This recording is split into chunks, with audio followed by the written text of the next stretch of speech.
Well, we promised we would try and do AutoTalk weekly wrap live thingies through the Christmas holidays.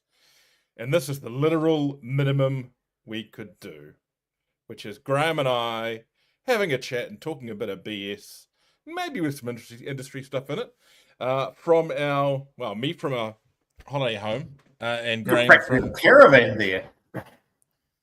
It's not a caravan. This is an actual house. I am in the sunny holiday hotspot of Owakuni, where it's 12 degrees. I haven't checked the temperature now, but I went out early with my daughter. It's 12 degrees.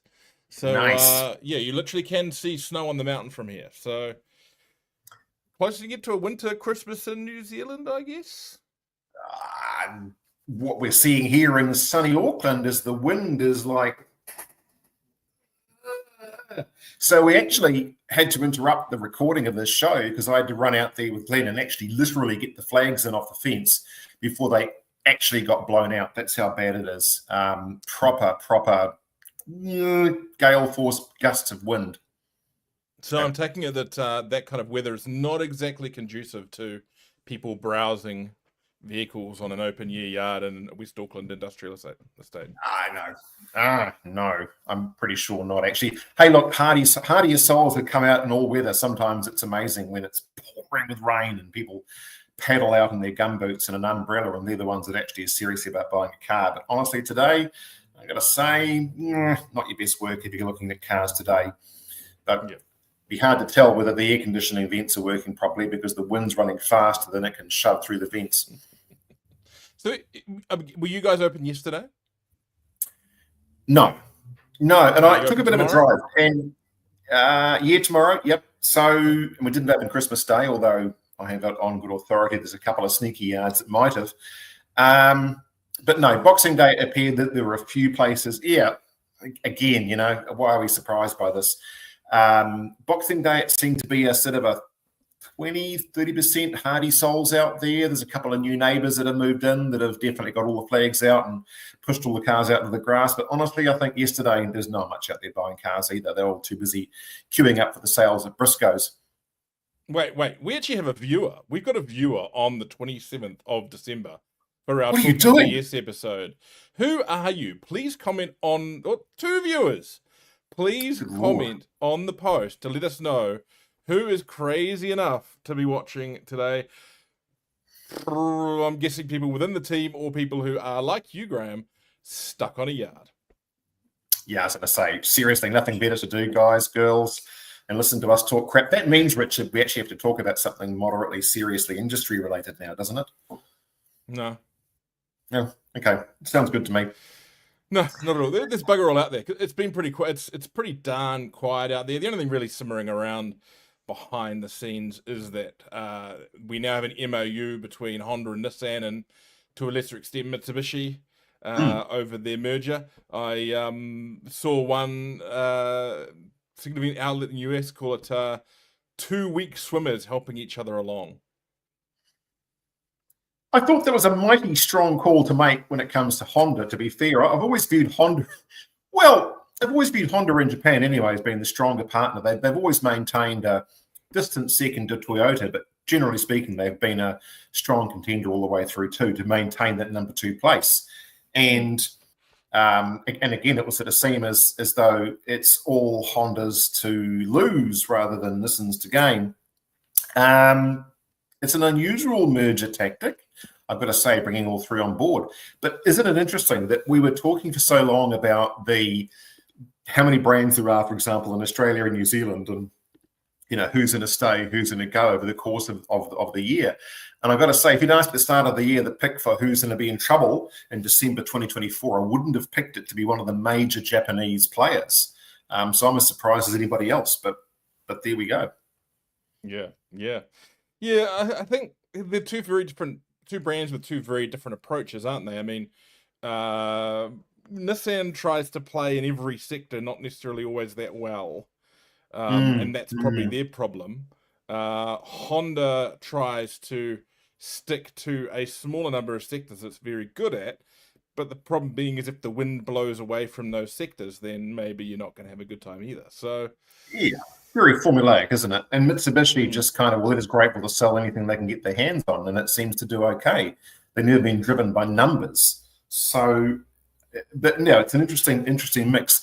And from your particular perspective, Richard, what do you think this means around their EV tech? Because all three have had a different approach towards the tech going into their electrified marketplace.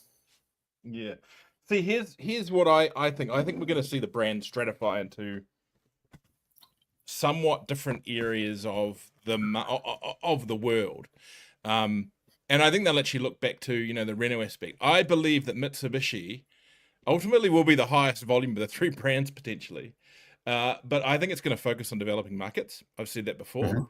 It already does to an extent. It dominates, I think, of those three brands. It's the strongest one if you look through Indonesia, Thailand, into Africa. You know, these are big country, you know, regions with big developing middle classes, and Mitsubishi's always done a very good job of catering to those markets with a lot of models we don't see at this end of the world. Yes. So I believe that's where that's going to go. I think that Honda will become their, I guess, European and American kind of beachhead, slightly higher class, slightly higher tech. And then Nissan will kind of slip in the middle. Similar markets, probably more of a focus in America than the others, with very much volume vehicles. But again, you'll see platform sharing. The Nissan Altima will be a version of the Honda Accord kind of thing. Honda might finally get themselves a pickup truck, but it'll be a Nissan underneath, etc., etc. Hey, they didn't have the Ridge line. They've already had a pickup. Yeah. Well, I mean, who knows? I mean, I've always actually said I'd love a Ridgeline. If ever a left-hand drive Ridgeline popped up in New Zealand on Facebook Marketplace, I'm buying it. But That's you, all right? Won't happen. Same with a Subaru Baja. But who knows? I mean, they've got two elements there, and that, you know, the market for car-based pickup trucks is actually starting to grow in America and actually worldwide. I think we're going to see them come here eventually. Maybe Honda's got the background in that space to make that work, and Nissan will stick to the truck stuff. Who knows? There's lots of areas they can work together. I think it's going to be easier than the Renault alliance because the cultures are very much the same. I think it's going to be a lot better for actual cost savings in their homeroom, which is Japan. Yes. I do believe any day now we will be seeing Renault washing its hands entirely of Nissan, and they'll do some deal to get that out. Get rid of that. And there'll be plenty of pundits that would say that's a good thing. Yeah, well, I'm not sure what the actual numbers are at the moment. They still think they own roughly 25-30% of each other. That's surely got to mean that culture clash, that culture mix has never really worked. Certainly not since Carlos Ghosn is gone. And then I think it only worked with him because he was just cutting so much stuff that it looked like it was working. And we noticed, it's funny, we talked about this not on the show here, but actually as buyers of used cars.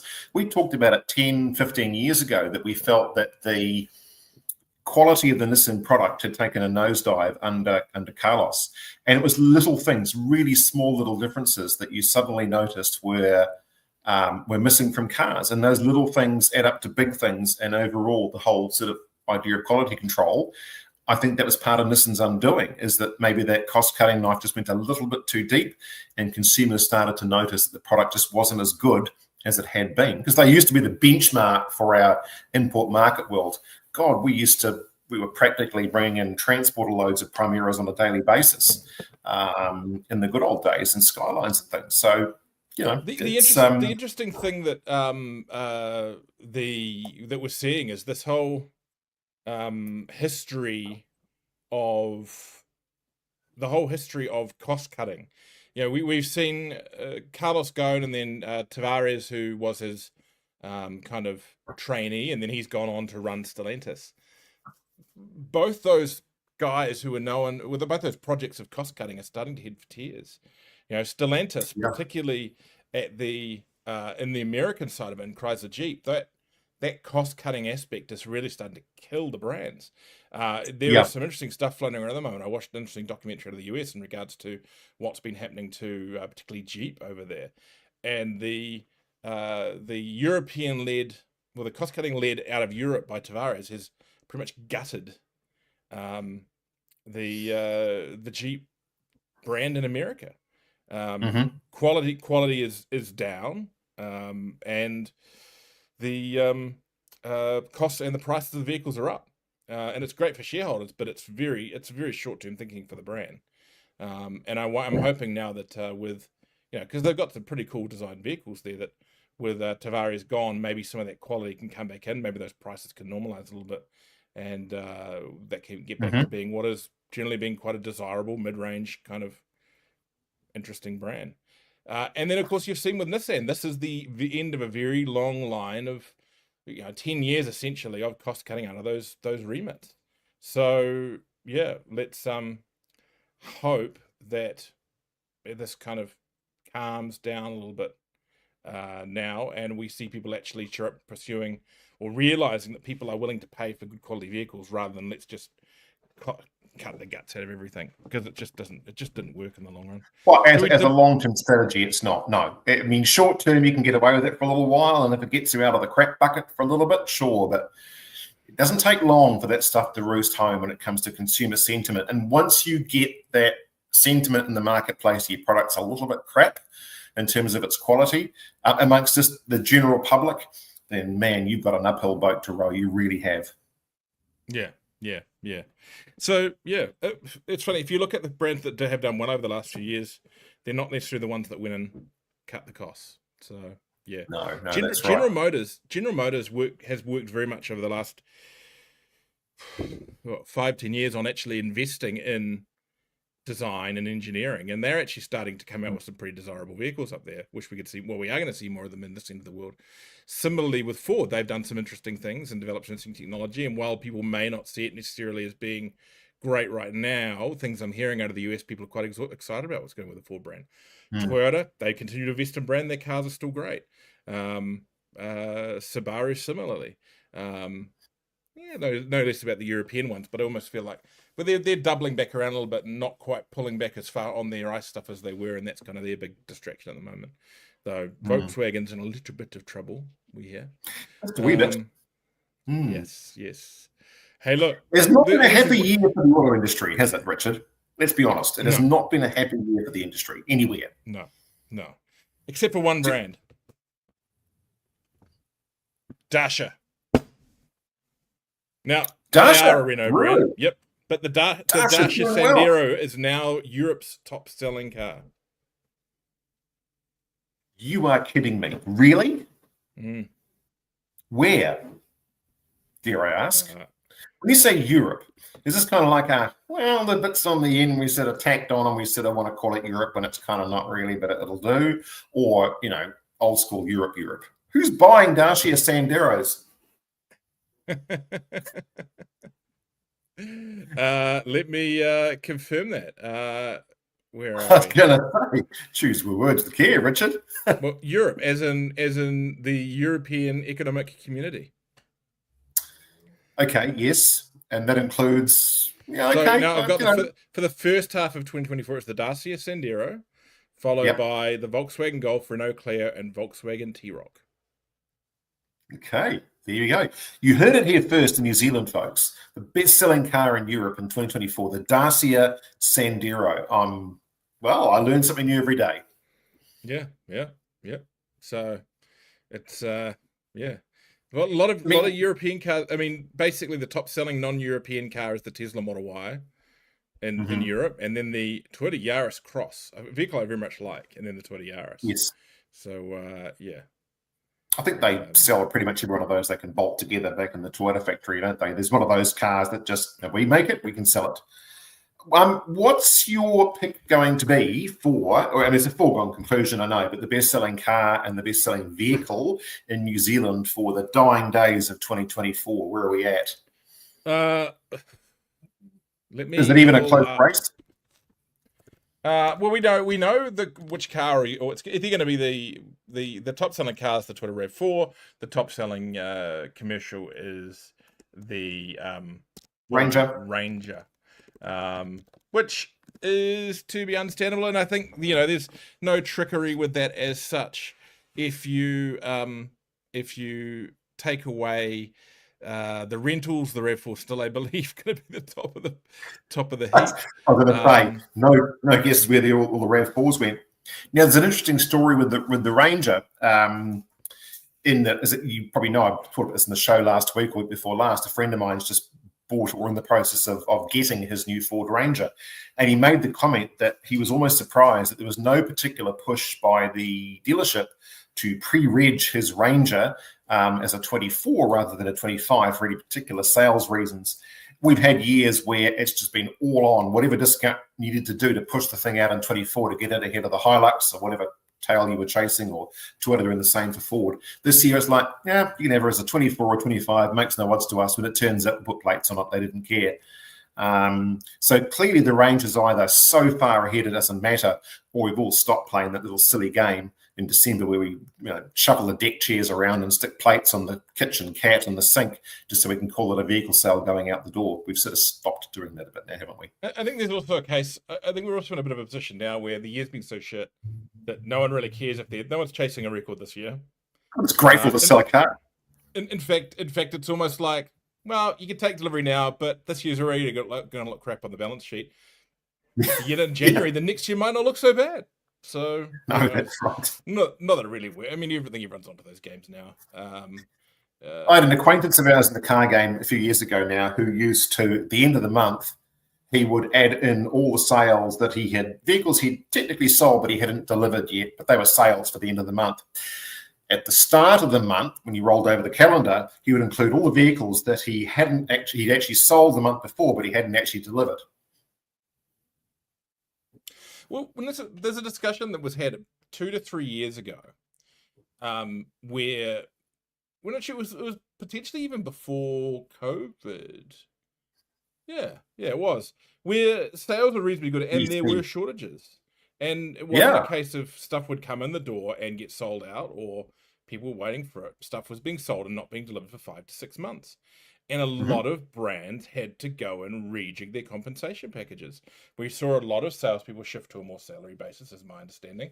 Less commission, less of a commission split, because you potentially, you can't go and say to a staffer who sold a car, that's fine, you've done 30 grand worth of business this month, commission-wise, but you can have nothing this month. You're going to have to wait for it to get delivered when the ship comes in 6 months. Wait till next year.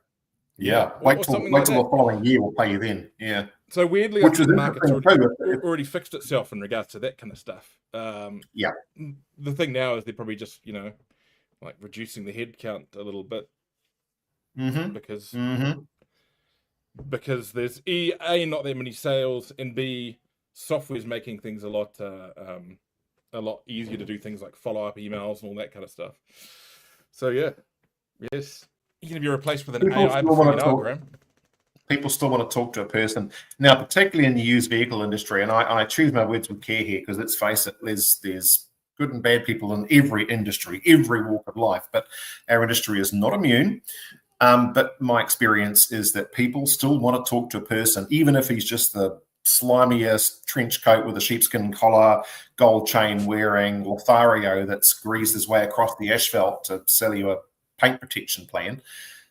People still want to talk to somebody, and the whole online transaction for the used vehicle industry is all very well, but I don't think it's going to be a big factor in New Zealand anytime soon. And I mean New Zealand because we have so many different variables in our used vehicle fleet, not least of which is the Japanese used import marketplace, which throws this huge variety of model mix and specifications that you can't just check off little boxes on the order sheet. So I don't think the sales industry here for people is going anywhere in terms of numbers anytime soon. You still got to have bums on the seats and the chairs behind the office to demonstrate and talk about and explain the features of the vehicle that somebody might be looking at, because they themselves don't know what the differences are between all these different vehicles. Yes. Yep. The manufacturers of white shoes and chunky gold chains are clearly struggling at the moment. I don't know. There's a few of those out there still, I think, to be honest with you. I think. I just didn't see that, did you? I used to own a pair of white shoes back in the day, back in the late 1980s. I had white leather shoes. Yeah, the interesting thing to watch over the next 6 months will be if we do see a Honda, Nissan, Mitsubishi merger. What is it going to mean in the Japanese market? And not just down to what are people going to be buying, selling. Could we see if the companies merge themselves, a whole part of the actual factory stock sold off, blah, blah, blah. But of course, there's factory and auction operations up there. Could they merge? Could that change their supply chains? That will be another interesting one to keep an eye on over the next year or two if those companies do come together. Don't think we'll see any That'll be a of the tough brands nut disappear. to They're crack worth too too. much, but yeah, it'd be a really tough nut to crack, that one. The Japanese are very, very loyal to their brands in general, and it'd be a really hard wrench for a lot, particularly with local businesses, local dealerships, and some of the country areas where the dealer is everything. It's going to be a really tough wrench. Work that one through carefully if I was them, and I'm sure they will be. But Japan could be a struggle. Marketplaces like New Zealand, Australia, United States, I think we're less brand-centric now than we used to be. The old days when we only bought from that particular brand, that's kind of changed. I mean, my father, he was just a General Motors diehard. If it didn't come out with the General's badge on the front and sold by Cooper and Curd Motors or their derivative in Pukekawa, he just wasn't interested. And it was funny, when his first GM product that he purchased was actually through me. It was actually a Japanese import, and it was a really difficult exercise to drag him out of that whole I've always bought my cars from here and these people for life exercise into something that wasn't actually attached to a brand that he was loyal to. And it made you realize just how people purchase vehicles based on the badge at the front. Didn't really matter what else it was. He was alive to see the launch of the Captiva and the Holden Cruise. I mean, how did he feel about that? Oh, but by then he was driving V36 Skylines in succession as he crashed them. So I vaguely remember we'd moved on from that. What's that? Yes, I vaguely remember that. Yeah, I know. They were dark days. Yes, dark days. Both my grandfathers were into their Holdens, and when my grandfather moved into Reston a few years ago, we had to dust off his VL Commodore with the Nissan 3-litre straight six and put that on the market. That went very quickly. But you wish you had a VL turbo. Well, my parents, my mother being the fact that I'm half Australian, sorry folks, so they had the good old remittance funds back from the 1960 onwards. And so they used to trundle across to Sydney every year and buy themselves usually a Holden, and bring it back with them. And then they end up selling that for more than they paid for it, and then trundle the money back the next year. And so my family photos, the slides, is every year there's another version of either a Holden or a Vauxhall there for a little while, all from Australia, just sort of working their way up through the Veloxes, through to the Crestas, through to Kingswoods. And he kind of stopped at Kingswood. Something sort of went wrong there. Then we had horrible things like Chevettes. Let's just not go there. But those I had a Chevette. What's that? When I was a poor, recently graduated journalism student, I had a Chevette, a cream-coloured coupe. Coupe, the two-door, yeah. Hatchback. Not the hatchback. They're a hatchback. No, it wasn't a hatchback. It was the coupe. It was the rear coupe. So. Not the three-door hatch. It was actually like a notchback coupe. Okay, two-door notchback. Yeah. They had a steering system that was based on a rubber joiner in the middle. So basically you had a big rubber cone riveted together in the middle with a metal ring. And I was delivering pizzas up the top of Brooklyn, something like 1997, and doing a U-turn on the edge of a cliff, as is often the case in suburban Wellington up in the hills there. And turn the wheels to turn and go around, and suddenly something went rip, and the steering wheel just kept on spinning. So the steering went through a rubber cone to dampen things, but the problem being is if that steering cone rent, you just had a disconnected steering wheel. Problem is, I had a similar experience with my parents. They had two Chevettes, but I learned to drive in their 1980 Chevette Enduro with the 1.3 Enduro motor and the Ross-style wheels. But my parents' Chevette steering wheel used to spin for an entirely different reason, given that I lived in the countryside on metal roads, and it used to spin a lot. But not because anything broke, because the owner of the steering wheel was. And true confession, because my parents are both passed on now, I can point this out on air, but down in good old Kariotahi Beach, because I lived out of Waiuku, the said Chevette at one point in time got taken out on the beach. Great night out on the beach. They used to do fantastic reverse J-turns at high speed. They were really well balanced for that. And one of those ended up in a bit of disaster in the tide, in a hole, and the Chevette spent the night a bit wet. And we may have done something similar at the end of life of my mother's very rusty Mitsubishi Mirage. Yeah. Well, I actually dragged mine out and with a tractor the next day, and my friend at his cow shed, we then sluiced it down with the shed washout hose for the best part of half a day. And then my parents were away at this stage, and then we let it dry inside the shed for a very long time. But funnily enough, that car from there on in was never as good as it was the day before they went away. And it did really had a bit of an issue with corrosion. A very poor assembly back in those days. They used to rust it like a bucket of bolts. Who knew? We would that have been assembled? Sorry, Mum. Sorry, Dad. Let me think now. It was assembled in the UK, I think. It was the UK assembled one with the Ross-style wheels and the flash